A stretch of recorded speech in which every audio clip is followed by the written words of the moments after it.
nerds. Better shake your booties for black girl nerds.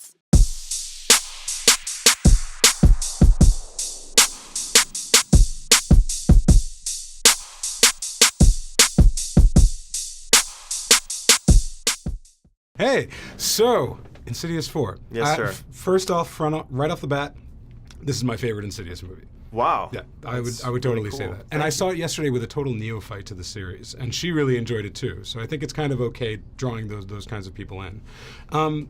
Now, like the time frame, I know that there's a schedule versus like in what order each Insidious movie goes. How much of that was preset? I think with the success of 1, I think they, had to figure out like where they're going to go with 2 and 3. And for us, it was just really about, we're saying it's like 2 or 3 months after 3.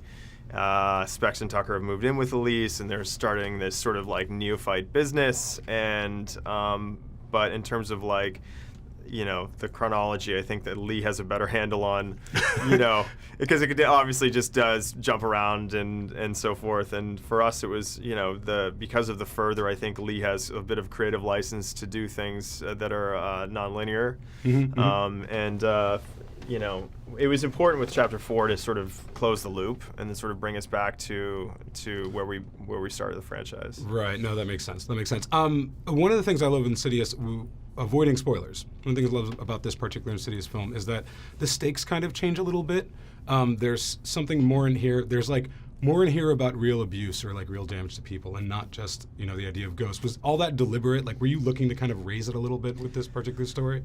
Definitely. My big concern coming into Chapter 4 is, when you make a horror film, you're only as scared as your lead character. So, like, for example, in Chapter 1, Rose Byrne and Patrick Wilson, they've never experienced anything like this, or at least Patrick doesn't remember he did, but they've never experienced, so they were super terrified. And with Lynn and with Elise, I see her kind of like a superhero. So she's not really scared of ghosts. I mean, she goes in with the earpiece and she's kind of walking around. And so for me, when I came in, I was like, we need an entity, we need a demon that not only scares her, but that literally took away the one thing that she held most dear to her, which was her mother, And so, yeah, in order to keep the stakes, and you're absolutely right. To me, there's nothing scarier than, abuse, particularly at the hands of a parent. And we wanted this movie to be a metaphor for a young person discovering something about themselves that that they don't necessarily want or want to accept, and then how through the process of finding out who she is, she's able to embrace herself. And so, and that starts with that initial distrust that her father has for her, for sure.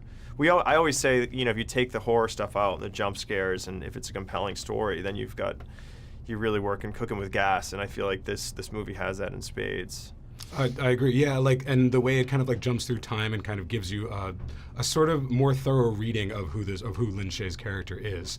It's like we've told that story like pretty fully by now. Right. So you have to wonder, watching this movie, is there maybe some interest in expanding Insidious past Lin Shaye's character?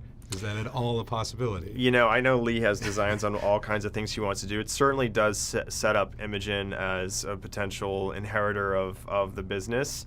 As we know in Insidious movies, death is not necessarily the end, and so I think there's ways of bringing Elise back again. But I think what's good about Chapter 4 is that it can go in a bunch of different directions.